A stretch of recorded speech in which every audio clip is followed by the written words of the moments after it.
to Wellness Wednesdays, Native Wellness Institute. Wellness Wednesday. I just drove from, Babb, Montana, all the way up the plains to the prairie. Welcome to Wellness Wednesday, Native Wellness Institute. We're coming to you live from Strathmore, Alberta. It's still within Blackfoot Confederacy territory, Siksikatepi. Woohoo! Welcome to Wellness Wednesday. I left Babb, I think at 9:10, and I just slid in here but check this place out. It has a fireplace. It has a board chair, big old convention, and a whiteboard. Anyway, and a bedroom. So welcome to Wellness Wednesday. I'm just so happy to be with you today. I'm so happy I wish I could see all of you, and I think I can. Eh?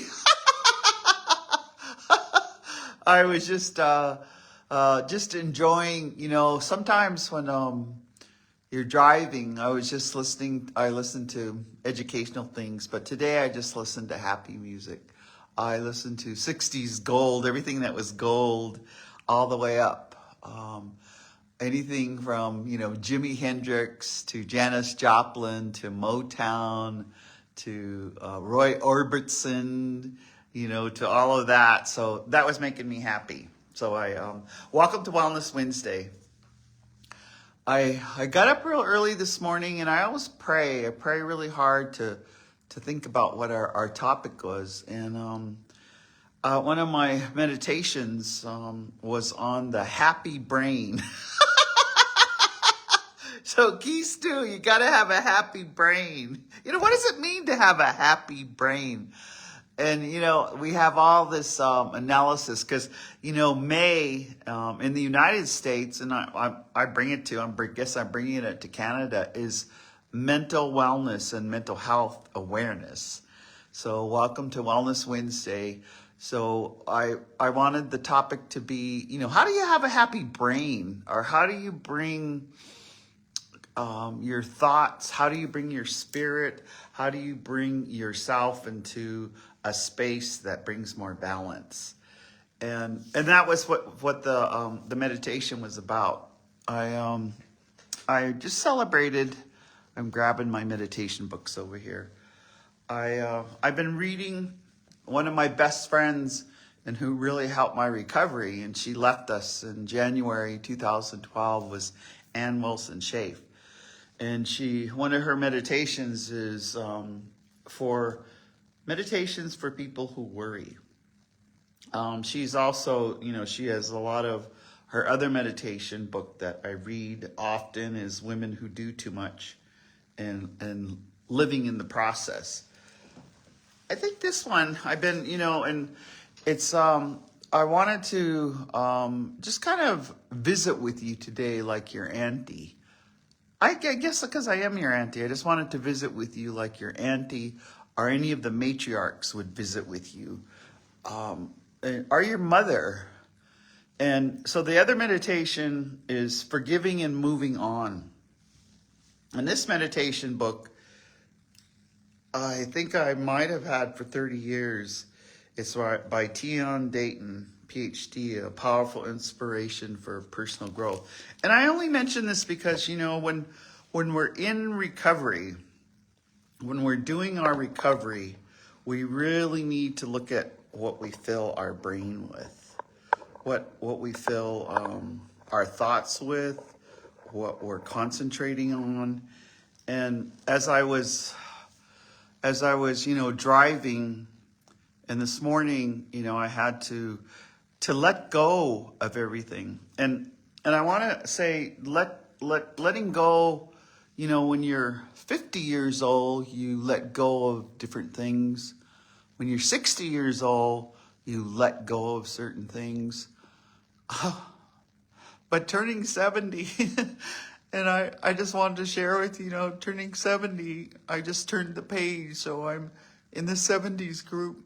And this morning, and I can still feel it in my heart right now. It's not attached to any specific thing, but I'm letting go of people, places, and things.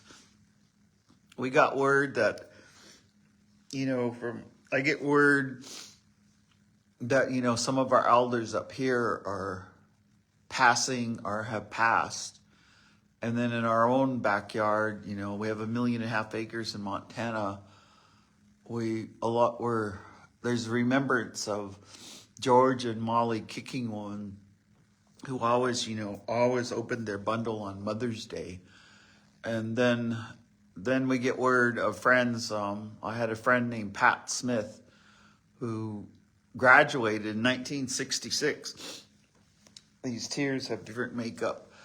And from Billings High School. And one of her friends contacted me just this morning and asked, they were going to have their 60th reunion in the fall, and to all of her classmates, they wanted to honor her even though she's gone. And this is kind of interesting. And I'm just sharing it because she was one of our allies that moved to the Blackfeet Reservation and really helped a lot of children when their parents weren't available because of the alcoholism. And so they wanted me to, they said, please, we're going to honor her. But she seemed to have just disappeared at a certain point.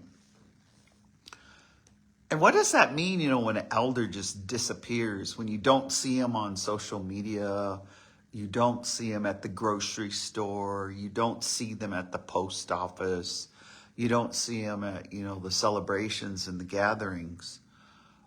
When they're maybe not, as mobile, what happens when they just disappear? And that, for some reason, I guess I got tears because how do we just disappear? How can a human being that's loved and cherished just disappear? And because we don't disappear, that.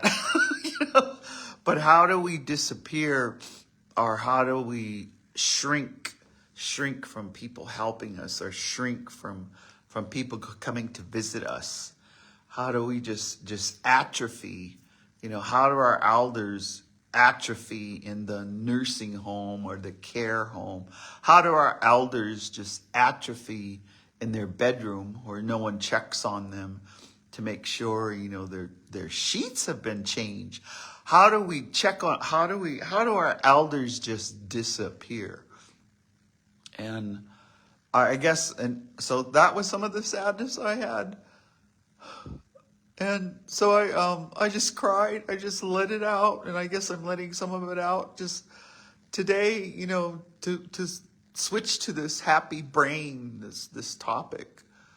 How do you let it out so that you can move on with your life? I mean, because you do a lot of reflection when you're 70 years old.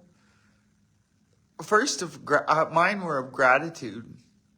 I said I couldn't believe, that I went and got my coin on Monday at our sobriety gathering at Crystal Creek, and that's the treatment program in Browning, and we have a gathering every month, and I wanted to celebrate. So of course I went to my cousins. I had my cousins from Costco cook. You ever get your cousins from Costco to cook? But I got like garlic chicken, chicken wings and chicken drumsticks. And I was hungry for a real apple pie. So I got like two big old apple pies. And then I wanted fruits and vegetables. So I got a big old fruit with grapes and cheese and salami. And I was thinking about, the time, I went to treatment twice. But the times where you don't have control of, you eat what's there. And sometimes that's don't let elders disappear. Find out what their best food is and just bring it to them.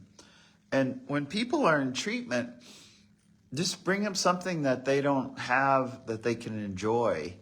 I always I bring sparkling water. Usually we have like a potluck. But this time I don't know, it was like celebratory because I had another friend that was supposed to come, and she has 41 years, and they give coins, down to 1 week, coins for sobriety and recovery. And there was one of the speakers was one of my nephews, and I just loved. And I'm just sharing this because both him and his wife showed up, and they talked about how they as a couple are in recovery, and man, it was just so good for the heart. That brings me back to this happy brain stuff, because in the reading this morning, I just needed to cry, so I just cried. And I kept crying. And it's like a letting go. And I guess so in order to get to that happy brain to get the endorphins going, we really have to not keep that stuck emotion. So I guess, I just drove up. I haven't even brought all my luggage in.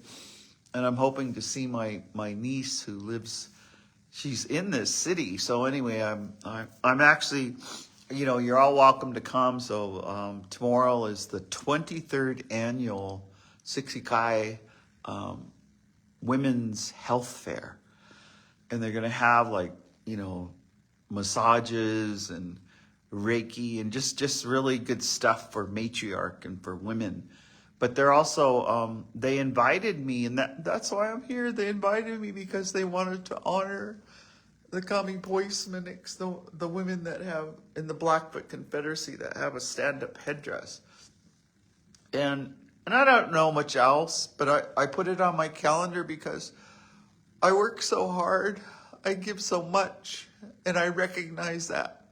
So when I turn the page to 70, I am turning a page to more self-care, to really taking care of my recovery, more self-care. And so this is tripping. So I just came up early because everything starts in the morning at 9 at the Sportsplex in Siksikai. So, and it goes till 4. And of course, I can stay for most of it, but I have to drive to Great Falls. I'll be working in Colorado at the Southern Ute with Dwight Francisco, and I think my other nephew Chance Rush is doing the MC. And then there's a couple. I think Ernie, the comedy people, are there. So I'm and then from there I go work at Washoe. So I'm just, these are for our outside the United States people. These are tribes that they come to Native Wellness Institute, and we're just overbooked. I don't know, for this month, because it's mental health every month. Jolene was just sharing with me that we have 4 trainings.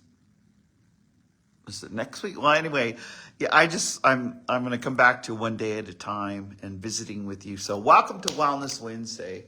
Welcome to, and I'm switching inside of me. I'm switching to that happy brain, because the meditation was around when we let go of things, and we don't hold grudges, and we don't hold old resentments, or we don't hold on to people who don't love us or don't respect us or don't take care of us.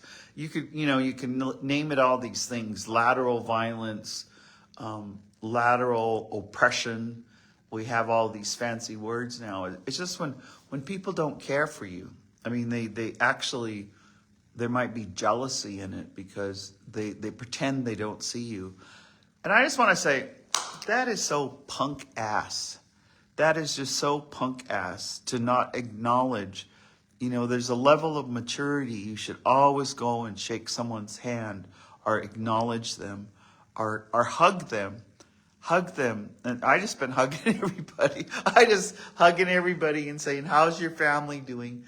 And then I pause and I listen to every single word they say. I listen to every emotional word they say. And then I hug them, and I say things so out of my mouth. It's just intuitive to say, oh, it's so good to see you. Oh, it's so good to hug you. It's just so good. I'm so glad that we're both alive.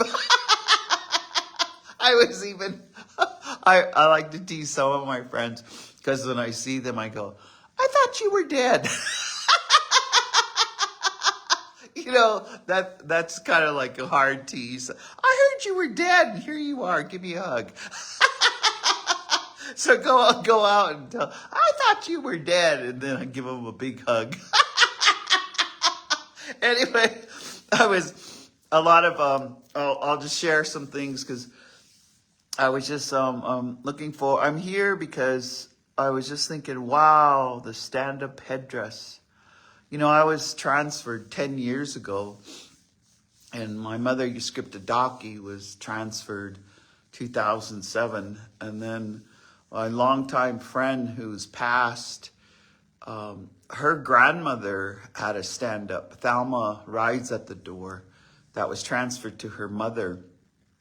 And then one of the grandchildren accidentally sat on it in the back seat. And so I think Howard Rides at the Door fixed it up. But she kept it in the closet a lot of the times. Each stand-up has a history.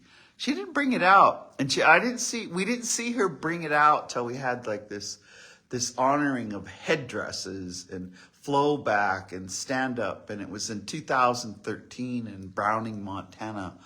It was out where the old pencil factory, and that's like tore down. But I remember Earl Oldperson was emceeing, and Earl Oldperson had just written a letter of reference for my sister Wanda. And so we gifted him, and Atstanikiwa wore my mother's, because my mother said, I want you to wear my headdress, because she didn't get transferred till 2017. You should always say, when whoever got transferred, and I'm just speaking for the women, the men can take care of men's stuff.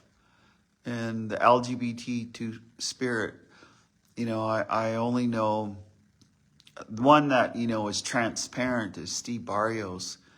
And I helped with the transfer a couple of years ago. And so we all call him Auntie Stephen. Auntie Stephen is just, God, he was in Egypt representing the Blackfoot Confederacy. Then he was just at Gone in Albuquerque, New Mexico, representing the Blackfoot Confederacy. And it was just funny as hell, because there was all these Blackfeet that got to go to a conference down there. And that's, a lot of times our people get to travel when, their job brings them to a conference, And so my niece, Camilla Aerotop Knot, she was saying they were all there, and they go, well, there's Theta. There's thousands of these dancers. All they could see was the top of the headdress. And they go, there's Theta, there's Theta. And then they said, and then it got close, and it was Steven. I said, yeah, I went down a couple years ago, but I can't go to commercial. I can't go to those kind of commercial things. I'm more into ceremony. I don't know, or for our people, because, and I just say that because I'm just sharing this with you, because some of the teachings that I received, and some you get it from human beings, but in your dreams and from our ancestors. So one of the teachings was that we were supposed to wear that kami poismanix in public, especially for those in Siksikai Kainai, Abuts Pikani, and Amskapi Pikani. Because those stand-up headdresses, we're nothing, we're just human. But these headdresses have the power to uplift people and to encourage them and to inspire them. And so we're supposed to wear them in public, not keep them in the closet. And so that was, so the first time I saw Thelma Rides at the Door in 2013, come out with her grandmother's, and she had a red feather, like that's usually indicative of a warrior, to have that red. She had a red feather in her headdress. And so but when I seen her, because I had known her, oh gosh, for the last 40 years before that, because her along with Harold Belmont, the grandfather of the Gathering of Native Americans, GONA, then there were several, Ernie White Bear, several people in Seattle. They started the Thunderbird AA group that still meets today. It still meets today, but I had known her all these years, and I would always take her on travel, or she sponsored me in my recovery and so many life decisions, and I never knew she had a headdress because she kept it in the closet. And then I just think, well, what was the training of some Blackfoot women, our women? We really have to look at historically. When was it time to say that women were sacred? When was it time to honor life givers, to honor women? When did it start to come? As I was checking in, the woman was so hospitable, and she goes, "Yeah, your suite is ready."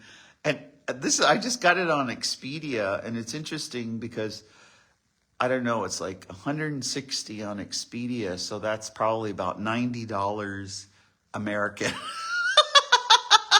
I was worried about the gas, but here I'm only paying like $90 for this giant suite. I just have to show you, like, I'm looking around. I got some cold Perrier, but look at this room. A little chandelier, I brought all my goodies. I'm only here one night because that's what women do, is they bring a lot with them. And I'm so but I would, as you get older, everyone says, don't be chopping wood, don't be, lifting all that heavy stuff. So I'm trying to honor that. And so I only brought one suitcase in my Bethany Yellowtail bag. And I was really, paring down. I only brought my moccasins and stuff, for tomorrow. But it's kind of interesting when you tell a woman to not pack a lot. I was sharing a story, and I'll share that one with you now. I said, I got to spend a whole week in a water ceremony with Sharon Day. Didn't come to that one, but with Josephine and Tinker, and it was right after I got my titanium knee 10 years ago. It wasn't very old, and that I was only a couple weeks off of my knee surgery when I got transferred, because it was a surprise. The Ganaxtimada, Leon Rattler, Elsie Ground, Larry Grounds, and our Ganaxtimada, they had wanted to transfer me, I guess earlier, but we got transferred during North American Indian Days, and I actually was supposed to be using a cane because I had just got this titanium knee, and anyway, long story short, is I felt no pain. I was transferred by them in the Ganaxtimada Leon's lodge and teepee. So we danced in all the songs, and we were painted. And that's, and then when they were going to parade me out, they took me out into the arena. And Bruce Wolfchild saw how my face was painted. And there wasn't the communication, so he transferred me again. And at that time, he said, everyone could record the songs. And so he sang all the songs, and he transferred me again with my stand-up. And there was so many other stand-ups. The Darnell was there. I just think my mother was there. Belinda Bullshoe was there. There was others because we were going to have a mother-daughter special, and it ended up being, it ended up being an honoring and a transfer. And I guess a transfer had not happened in that way, that it just got quiet in the whole arbor. It was before there was the new arbor in 2016. It was just such respect. I just remember our people just, they even stopped eating their Indian taco. You ever see Indians, like, you're at the powwow and you're just like, and they stopped eating their Indian taco and were listening to the songs because they started to get that uplifting, that spiritual uplifting from those stand-ups. And so I just sharing the story because as I was coming up, I was thinking about, my mom was telling me, she's had some dream. She had this one dream that there was 600 of us and we were in Hay Coulee. And Hay Coulee is kind of like down on the south side. It's where all the Bullshoe land is.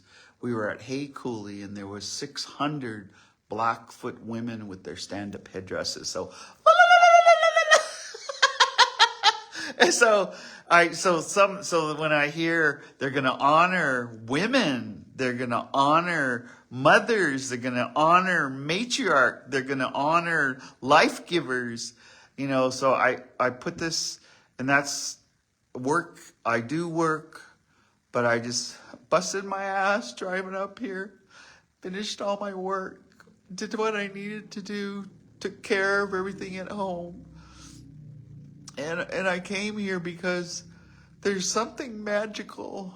There's something magical when you have that many matriarchs or that many women with a stand-up headdress dancing together and appreciating and honoring each other. So just think about, just think about that for a moment of bringing, and I'm just sharing the stories because we just need to bring our women together. Our men need healing, and I know Native Wellness Institute is really doing a lot of gathering of Native men, helping Native men with toxicity, male toxicity, and being, clean and sober fathers and clean and sober husbands. Not cheating and not, doing that, not womanizing, not belittling the spirit of a life giver. Anyway, so today, this topic, of happy brain, all the way, I just kept, I was just smudging because I was thinking to myself, this is just my funny because, in America, we have, especially in Montana and here too in Alberta, we had just had a big celebration of missing and murdered Native women and Native girls and Native LGBTQ2 spirits.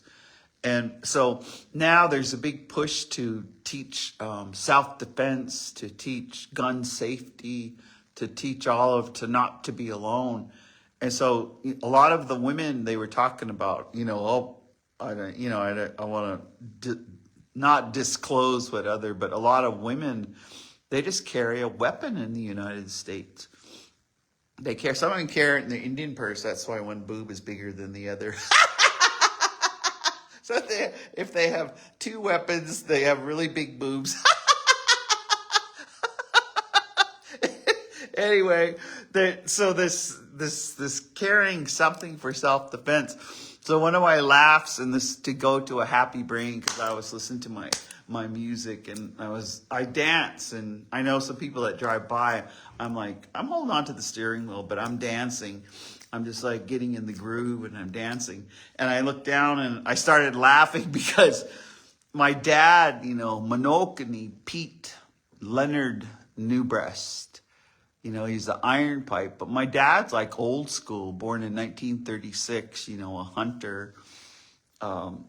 He was a really good hunter, and could butcher. Anyway, I was just thinking of my dad ever since we were little. When I first got a car, we had the big claim, and they were able to buy me a car, but I was only 15 and they wouldn't let me drive it until I turned 16. So you know what I used to do, and just I guess we're just being transparent, is when they went to work and stuff, I used to go unhook the odometer and I used to go drive the car around, and then because Dad would look at the odometer and then I would repark it. And anyway, but the story I wanted to share with you is Dad wanted us to protect ourselves, and so he gave me an aluminum bat, and he even put duct tape on it, and he said, "You keep this underneath your seat, in your car. So, you keep this underneath your seat just in case you need to defend yourself." And I just thought that was normal. And I still think it's normal, because that's why when I was driving over just, an hour ago, I looked down, and I don't carry that aluminum bat anymore. It's actually at my mom's house. It's protecting Mom. But so I went and bought a 4-pound hammer. And for those of you, it's a 4-pound hammer is a pretty good weapon, And then I decorated it, and I called it attitude adjustment. I haven't had to use it. I mean, Marcus Red Thunder Sr. was there when my 4-pound hammer, I wrote attitude adjustment, just in case I need to adjust someone's attitude. So far, I haven't had to it, but when I was coming up here, I was looking around, and I didn't see many women at all. I was on the prairie. I saw trucks. I saw men working. I saw even men fencing. I even saw that there was a cleanup crew, and they were going along the side and picking up all the trash. But I didn't see many women. And then when I stopped to get gas, $123, 68 liters. Woo! Anyway, this gentleman, or I would call him a gentleman, he saw me coming, and he held the door all the way till I walked over there, and he held the door for me. And I just thought, wow, on our res, that you may not see that happening, but this man held the door. But then, Indian women, when it's a white man, you look and you size up the situation. So I didn't want to take out my 4-pound hammer and whack him. Here he's holding the door. Okay, whack. No, I said, thank you.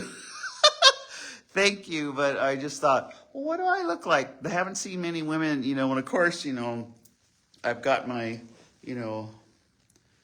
honoring missing and murdered people shirt on, and then my ribbon skirt that my niece made me in Nevada. And then I got these, I have to show you. I'm wearing more comfortable shoes, so I got these pink Birkenstocks. Aren't they nice? And this is the first time I've worn them, and they're very comfortable. And it's not snowing here, but it's supposed to snow at Glacier. We're supposed to get 6 inches tonight. Sorry, I just took out the mucks out of my truck. Anyway, so this happy brain, this welcome to Wellness Wednesday. We come and it's always to be positive, productive, and proactive. But I think today about healing and keeping this happy brain, I just want to share some things with you.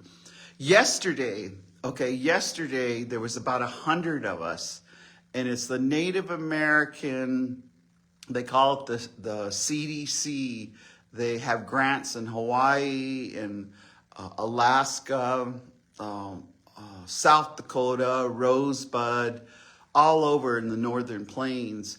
And what they're teaching is financial wellness and financial,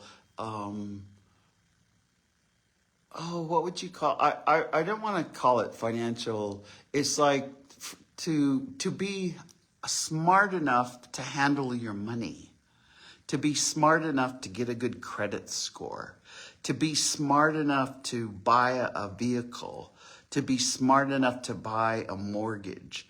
And so they have all of 510 loans that they've given millions of dollars out. And so I was, they wanted me to come and do a prayer yesterday. Talk about a happy brain, because some of it's, and then I knew a lot of them. I even met, her name is Bonilla Jaron from San Francisco, because she knew April Miguel. I was like, and then I met people from South Dakota who, knew Marley's White Hat, knew Albert White Hat. And then I was just, there was DJ Fish there, Angie Main, there was a Crawford, there was all of these, and I'm just saying the names, just these beautiful people that they were teaching Indian people how to manage money. And they wanted me to talk about resiliency. So I got such a happy brain. I mean, yesterday I did the prayer. Of course, I shared with them. I said, one time it was with Gertie Heavy Runner and Sin Kip. They kind of had Sin on a leash then. This is way back. And she could only drive so far because her family loves her and takes care of her. And I remember she could only drive to, they still call it Teeples or IGA, or she could only drive within the perimeter. So her and Gertie snuck out of the perimeter and drove we had a gathering, a Agona in Browning, Montana. But the topic they wanted me to speak about, and I'll share some of that with you right now, is they wanted me to talk about resiliency. How do we use historical resiliency to manage our money? And so, that's a big thing. You have to look at the historical, implications, So I told them the story about, it took them like 3 days because we had 13 elders, a really good number. And Gertie was one, and Sin, and so was my Uncle Vernon. He had gotten out of prison, and they had done anger management with him. Anyway, we had all these elders at different stages. So they were having a long visit, like, how do you say resiliency in Blackfoot? And so I'm asking you out there, how do you say resiliency in your language? And so they had this long discussion. And there was Last Star, that's a common name. I remember her saying, well, during the Korean War, when the Korean War, when our vets went out and everyone got killed and one or two came back, we called them Botsitsi Komatan, a miracle survivor.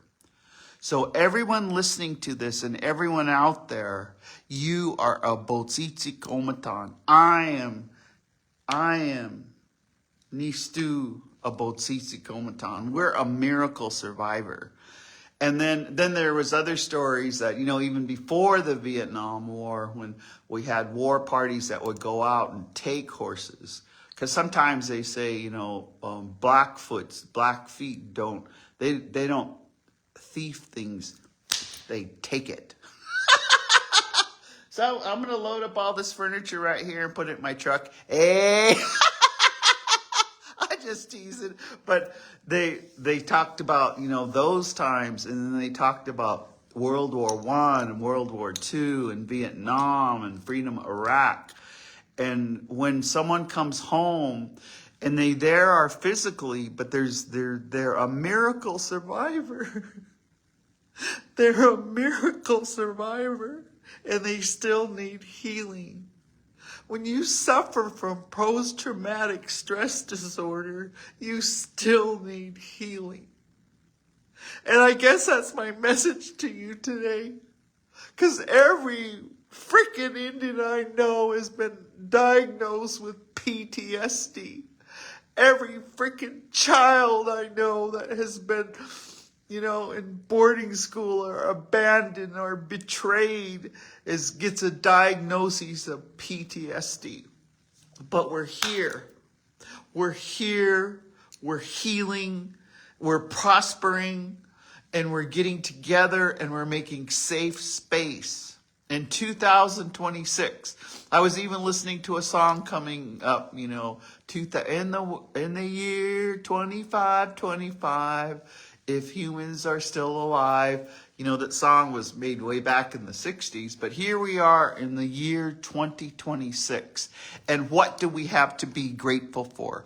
We have so much to be grateful for. We still have our language. We still have those reclaiming the language. We still have people beginning to, even at the border, this Snappy Quinn said, Okie, Sinadapi. He learned our language, and then I was driving away and he goes, Skitakito Matsuno. We have so much to be grateful for.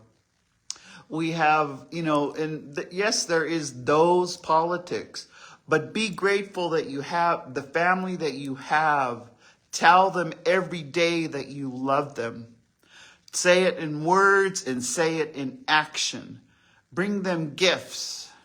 For Mother's Day, my, I have 65 first cousins. I have hundreds of second, all kinds of, but one of my great nieces, I haven't seen her in a long time, and she's really trying hard. She's working as a veterinarian assistant, and she's got a little one. And my friend Cecilia Fire Thunder, she said, you know what women like, because I was talking about gift giving. She said, you should always give a shawl. So I went to my closet, and there's shawls that I needed to give.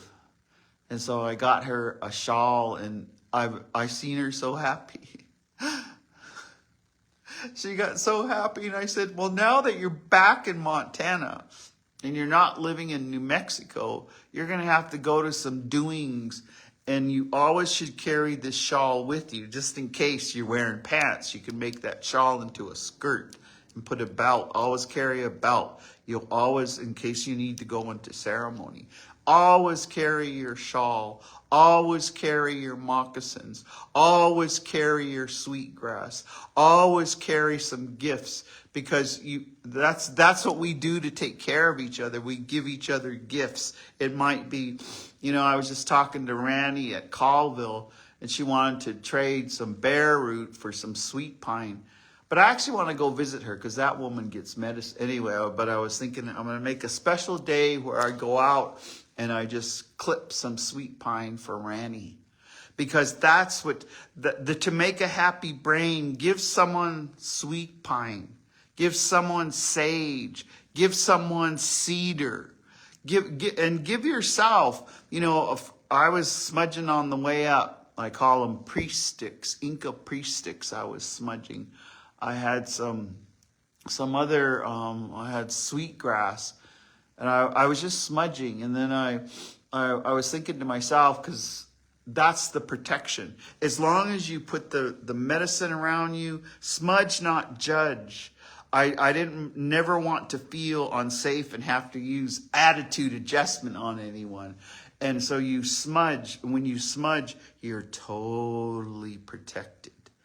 Your mind, body, and spirit is totally protected.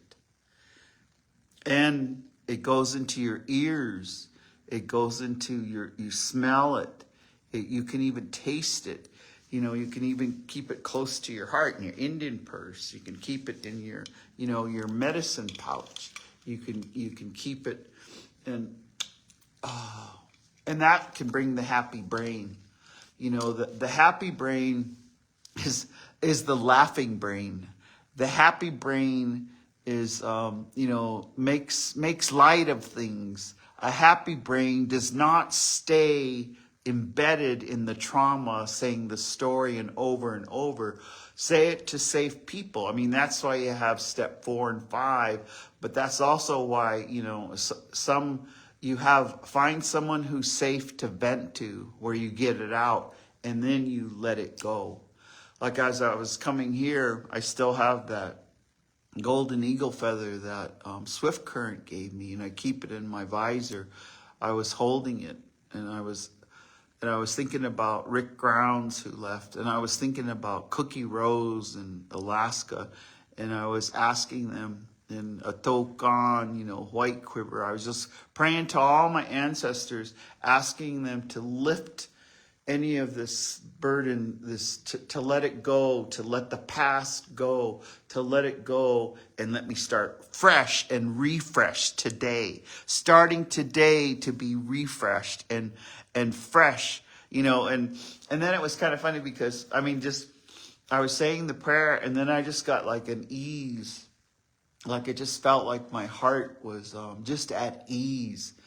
And I was looking and I saw a red-tailed hawk. I'm the person who, I do watch the road, but, I was looking for animals. I was looking for life. And of course there's humans, but you look at how the land is turning spring. And, as soon as I left Bab, I saw the new calves. I saw the new colts that were born. I saw the horses, the bonagamatas. One had just been born, a colt. And there was like about 4 of them standing around and just making sure. And it was just like a baby. It's just like a baby. It decided to just sleep a little. And that's why babies sleep. They're really growing. They're really thriving, and they have to be in a safe place. Make it a safe place for our babies. Whether they're 2-legged or 4-legged or they have wings, make it a safe place for them. And that's all we need to do. Make it a safe place. That just makes my brain happy, because in that meditation it said, when you have a happy brain and you're laughing, and I guess that's why I do bring humor. I grab that humor and I bring it into my heart. I grab that humor and I bring it into my spirit. And that's why when you hear Indians, laughing, because they get scared when they hear Indians laughing. But when you hear badass auntie laughing, like, oh, I was really enjoying yesterday, because there was all these Indian women in the room and Indian men, but they were just teasing each other, because there were some Crows, there were some Navajos, and they were just teasing each other. There was some Crees. Ooh, there was some Blackfeet. Blackfeets can get wicked. Wicked humor. Get that happy brain. Wicked. Hey. Anyway, it was just that happy brain. And so I guess that's my message to you. I'm just here. I'm just enjoying. I'm going to be at a great ceremony at Siksikai tomorrow. I don't know what's going to go on. I've stayed in this hotel before, so I feel safe. I put out my tobacco all around in the room. My pastas gone. I feel like it's a safe space. And so welcome to Wellness Wednesday. We always Native Wellness Institute. Mike Duncan said he's been on the air for 4 years. So I said, woo, I guess I've been on as long as Mike Duncan. I don't know, because I let go of the past. I just know that I had a commitment, and it's part of my recovery. My commitment of giving back is to come back and just talk about life in recovery. So that's why today, and just, celebrating 38 years clean and sober and 70 years alive. I've been more years in recovery than not in recovery. And I am not suffering from post-traumatic stress today. I'm healing. And it's ongoing. It's never done. It's never over. We can backslide a little. And that's this morning when I was just crying, and I kind of feel like it's eased right now, just spending some time with you and spending some time and talking about Happy Brain. It's a process. It's a process of letting it go. It's a healing, and and you might have to do it every day. You might be in a situation where you have to let it go. You might have grabbed back onto that resentment or that grudge. You have to let it go. Just let it go. Just flow down like how the glacier river is flowing down. Sometimes, get a leaf, get something, ride it and let it flow down. with the water. Let it go. And when you let it go, leave it gone. Let it go. And so I was journaling, and that's another thing I use is journaling. Is like, whoa, what else do we? What else? I was looking at, some people that I loved are no longer here on earth. Let all that stuff go. Just remember the good stuff. Just remember what you did fun with them. Remember what you did well with them. Remember the funny stories. I remember Gerald Hill, Dr. Gerald Hill, and Carol Wright. She was always they were the first fetal alcohol syndrome prevention workshops that I did with doctors and nurses with them. And she was so studious and so serious, but there was this one time where she ran to the bathroom real quick, and then when she ran back in, she had she had toilet paper up the back of her skirt. I mean, it was just like Flo walked into the room, and you can't be all prim and proper walking into the room and the roll of toilet paper, because you get the picture, right? And then everybody just kind of looked and busted out laughing. And then that was funny because then there was a level of acceptance. So if you want to be accepted in the Indian community, stick some toilet paper in your butt, and come into the room and just let it flow. like your ribbons on your ribbon skirt. Let the toilet paper just flow. And that laughter, I tell you, then you get a little bit in the door. You get accepted. That's how you get accepted. Just being your authentic self and making, goofy things like that happen. Anyway, I think I'm going to go get a whole bunch of rolls of toilet paper, because I know some here at Siksika need to be humbled. I'm just going to give them a roll of toilet paper.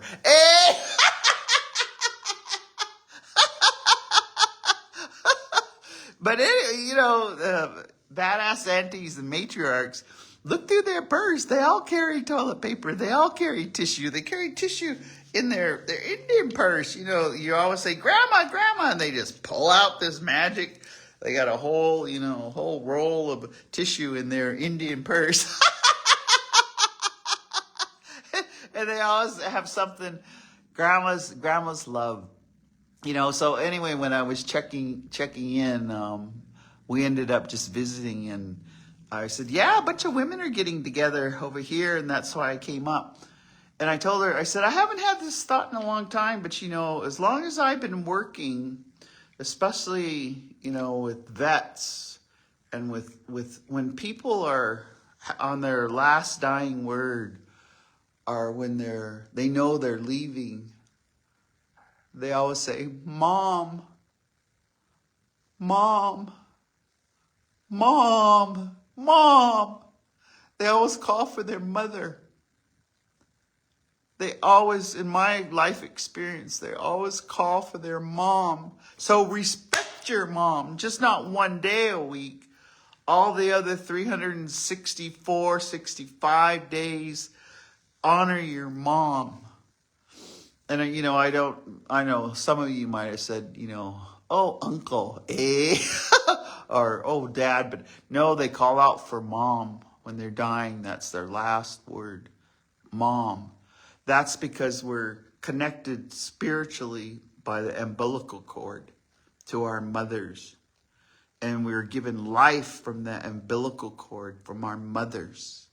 And then when we are leaving the earth, we call for mom, because when we take our last breath, it'll be mom who is greeting us. It'll be mom who hugs us first. And then it's all the other relatives that will hug you.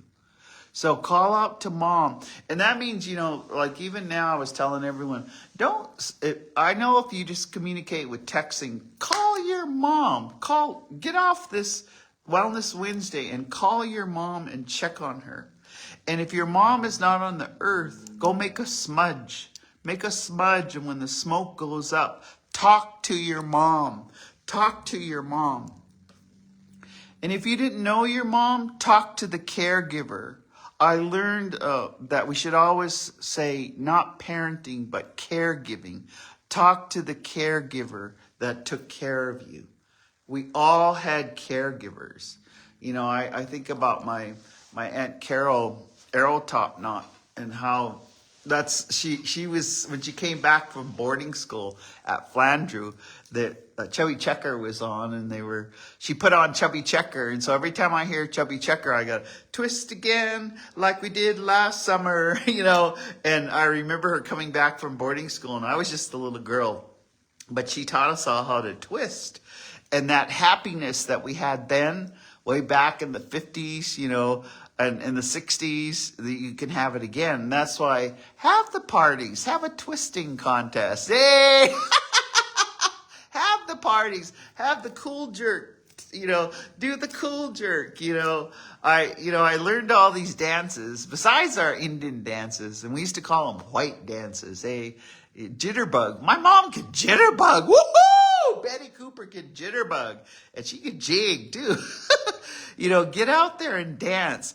Do the happy dance. Just don't do the pee-pee dance when you gotta go pee-pee. Hey, just do the happy dance no matter where you're at, or you're popping your fingers and you're popping the endorphins. And if you think about it, that's just how your endorphins are popping in your head, and popping in your body, and popping in the serotonin, and they're just woohoo, they're just woohoo!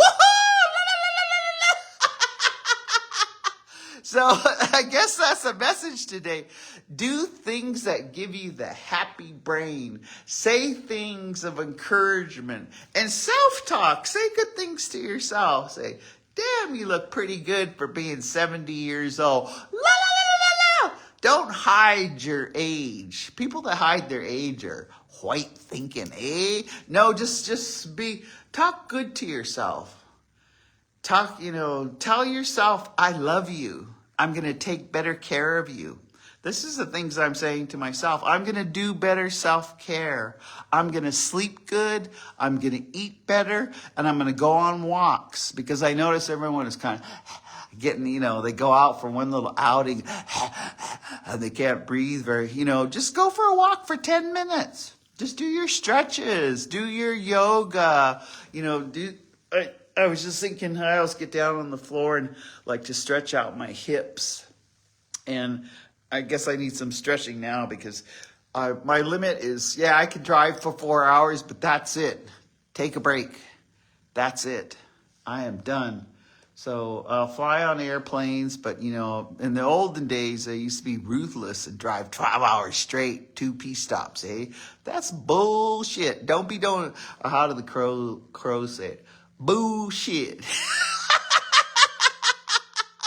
Don't be, so take a break. Take a recess. It's okay to be an adult, a fully grown adult. Take a recess like you did when you were a child, and go out and play. So I guess that's that's our hour. Welcome to Wellness Wednesday, Native Wellness Institute. Our whole mission is to keep the teachings of our ancestors alive. So we're coming to you today live, and it's an honor. As long as I'm alive, as long as I'm alive. I was telling Jolene, because this is my give back, I'll come here every Wednesday and try to share stories that are positive, productive, and proactive. So with that, I really respect all of you. I love all of you, and I'm blowing you a kiss wherever you're at. I'm way up here. So please say a prayer for us, because I think some good things are going to happen. I just know it's going to happen. So until next Wednesday, Kitakito Matsuno. Kitsikako, mem.